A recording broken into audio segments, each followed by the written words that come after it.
Children, if I want to talk to your manager parents, what has been your most embarrassing experience? One time my granddad got a sausage roll at a football match during halftime. When he got back to his seat he found it was overdone. The pastry was quite burned. The man was irate. He didn't take it back straight away as the second half was about to start, but he spent much of the second half angrily lamenting his savory snack letdown. So he takes it home, calls the customer service number on the back. I assume he had a few choice words for the poor soul on the other end, but I wasn't present for this, and keeps the remainder of the sausage roll in the freezer for the next couple of weeks. Skip ahead to the next match day. My granddad tells me we are heading out early so he can have his sausage roll replaced. The customer service line told him to go to kiosk 3 at the front of the ground next to the ticket office. When we arrive, however, the shutters are down at the food place. The old man looks around growling and turning red in the face, stamps right over to window number 3 of the ticket office and slams his frozen burned sausage roll down like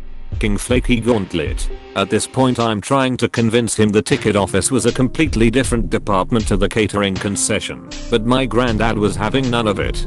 The lady working the ticket window continually attempted in vain to convince him the same. They sell match tickets, not hot snacks, but this just got him angrier and angrier. Across comes a colleague behind the glass. Now there's just 2 people to rage at. Then a head steward comes to attempt to defuse the situation and my granddad begins to wave the burnt sausage roll in this man's face. I was actually surprised he didn't whack him with it. At this point I'm mortified by the whole affair, wishing I'd have stayed back at the house until nearer kickoff. Eventually, after an hour or so, the shutters come up on the food concession. Fella at the counter goes, "You must be Mr. Alaginge," and calmly resolves the situation, dispatching a freshly baked sausage roll with the steady hands of a surgeon. My granddad is completely satisfied with the result of his hour of insolent rage. As we are walking away he turns to me and says, "That's how you get these things sorted." I was 13 when this happened. My mom had made a reservation at a hotel for a trip, but when she got there the lady said there was some error with the reservation and that my mom's payment didn't go through. So the lady offered us a double bedroom for a discount. Rather than just taking the room, thanking the lady, and leaving, my mom decided the best course of action would be to scream in the middle of a hotel lobby, "Nobody is going anywhere till I get my freaking room." She then proceeded to pester the lady, who clearly couldn't do anything about it, until eventually she called the police on my mom for public disturbance. Mortifying. Not my parent but grandparent. When I was around 10 years old my grandmother went out and got us, my brother, and me, McDonald's. We got home, and we didn't have napkins in the bags. No big deal, right? We have paper towels and napkins in the house. Also me and my brother are pretty good with not making any messes while we eat. Nope. Grandmother got us in the car, drove back to McDonald's, demanded a manager, and screeched about how upset she was that we didn't get any napkins. I wanted to just melt into the floor and disappear. It's just napkins, nanny. Edit, changed wording a little bit. She drove all the way back over napkins. I don't even consider driving back if I get someone else's order entirely. I'd rather just be done with going out and eat. I do not understand the amount of energy she is willing to dedicate to such pettiness. When I was a young child on a long distance flight my mother let me and my brother sleep on the floor. For safety reasons the flight attendants told my mother that we were not allowed to sleep on the floor. She started to argue with the flight attendants who then turned to the pilots. The pilots threatened to turn the plane around unless we get up from the floor, but she continued to argue. The pilots announced they were about to turn around because of my mother, so all the passengers got pissed. Eventually she caved in when she had all passengers and flight crew on a Boeing 747 against her. Like that a parent got hit with the "I will turn this thing around" card. She got outmommed. The lack of common sense to realize that sleeping on the floor of the plane is not a good idea just baffles me. I was a flight attendant, and the amount of people who would put sleeping babies on their tray tables still baffles me. You know that thing's not stable, right? If we hit moderate turbulence, do you want to peel little precious off the seat in front of you? Or the overhead bin? I found that the best way to get this point across was think diving board, buoying. Before Value Village, Savers in the States I think, changed policies. She would cut tags to get discounts, since the cashiers would basically make up whatever price they thought it would be on the spot. If they highballed it, she would get a manager involved, and I hated that.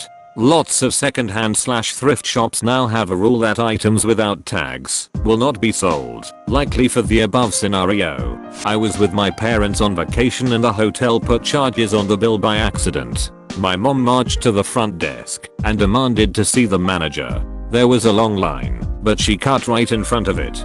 The manager wasn't very helpful, probably because she was rude. So my mom went to all the other customers in line and told them that the hotel was a scam and they were ripping us off with fake charges. She made a scene. The hotel called the police and we were escorted off the premises by actual cops. I died inside. There really is an art to stuff like this, and your mom obviously doesn't have it. You can be mad, just don't be rude. I remember a time we were on a Vegas trip with extended family. Cousin was having a super trashy wedding there, and my aunt and uncle booked a room in the Luxor, non-smoking. They were given their room key. It was a smoking room. My aunt was pissed, but with all her fury she spun up some charm as well and they were upgraded to one of those rooms that were less rooms and more like 3-bedroom apartment. You gotta not be a PP when you're mad, and people will give you everything to make their mistake go away. I was at the Tropicana 22-year-old kids with my GF buddy and his GF sharing a double queen room. Wake up after first night, ants on my toothbrush. I called the front desk and they said they were going to send someone up. Wait, an hour goes by and we are still waiting. I call again, still polite, but now very firm. This is unacceptable and we need this resolved in the hour. They sent a bellhop to upgrade us to an penthouse suite. The people who are helping you want to help. The customer just needs to let them. That's the kind of thing that makes you never want to be seen with your parents ever again. And they did it while you were on vacation, no less. Great way to spoil your memories. My dad.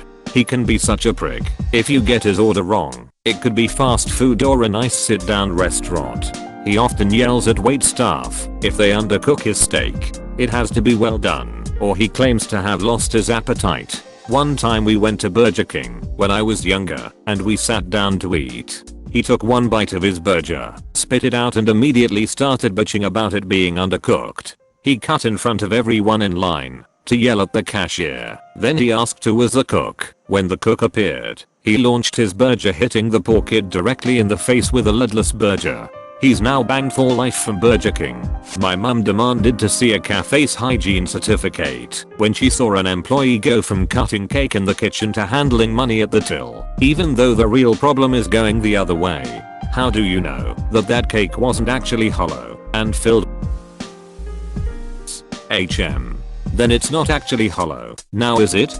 My mom asked me to call her a taxi via an app. She ended up calling me multiple times complaining about how the driver didn't use the route she thought was best. She never owned a car and doesn't know how to drive, even though the guy just used the best possible route the navigator suggested. She ended up getting out halfway and using Subway.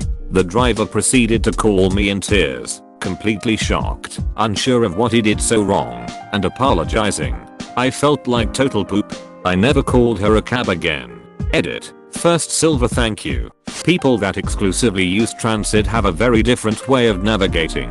I spent a year in a city with no car and exclusively used transit to get everywhere. So getting anywhere involved directions that were basically an L-shaped route. Take a bus and go 14 blocks west, then take a train and go 42 blocks north. That's how you start to think.